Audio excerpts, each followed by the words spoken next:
அஸ்ஸலாமு அலைக்கும் வரஹ்மத்துல்லாஹி வபரகாத்துஹு. அல்லாஹ்வினுடைய தூதர் நபிகள் நாயகம் ஸல்லல்லாஹு அலைஹி வஸல்லம் அவர்கள் முன்பின் பாவங்கள் மன்னிக்கப்பட்ட ஒரு இறை தூதர். அருமை சகோதரர்களே, இந்த மனித சமூகத்திற்கு அவர்கள் செய்யக்கூடிய விஷயத்தை நாமும் செய்தால் அது சுன்னத்தாக மாறிவிடும். இந்த மனித சமூகத்திற்கு அவர்கள் சுன்னத்தாக செய்ய வேண்டும் என்று சொன்ன ஒரு விஷயம்தான், அல்லாஹ்வினுடைய தூதர் ஒரு நாளுக்கு 100 முறை இந்த செயலை செய்வார்கள். அது என்ன என்பதை இப்பொழுது நாம் பார்க்கலாம்.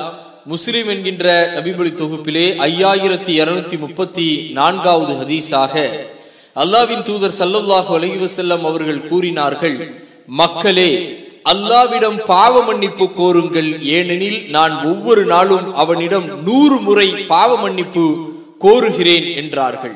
சுப்ஹானல்லாஹ். கௌசர் தடாகத்திலே இருந்து கொண்டு நாளை மறுமை நாளிலே நம்மளுடைய தாகத்தை தணிக்கக்கூடிய அல்லாஹ்வுடைய தூதர் ஸல்லல்லாஹு அலைஹி வஸல்லம் அவர்கள் முதல் மனிதராக சொர்க்கத்திலே நுழையக்கூடியவர்களாக இருக்கக்கூடிய நபி ஸல்லல்லாஹு அலைஹி வஸல்லம் அவர்கள் தன்னுடைய வாழ்நாள் முழுவதும் ஒரு நாளைக்கு 100 முறை அல்லாஹ்விடத்திலே பாவ மன்னிப்பு கோரினார்கள் என்றால் நாம் எத்தனை முறை பாவ மன்னிப்பு கோர வேண்டும்? இந்த பாவ மன்னிப்பு துஆவை அதிகமாக அல்லாஹ்விடத்திலே கேட்டுக்கொள்ளுவோம் இன்ஷா அல்லாஹ்.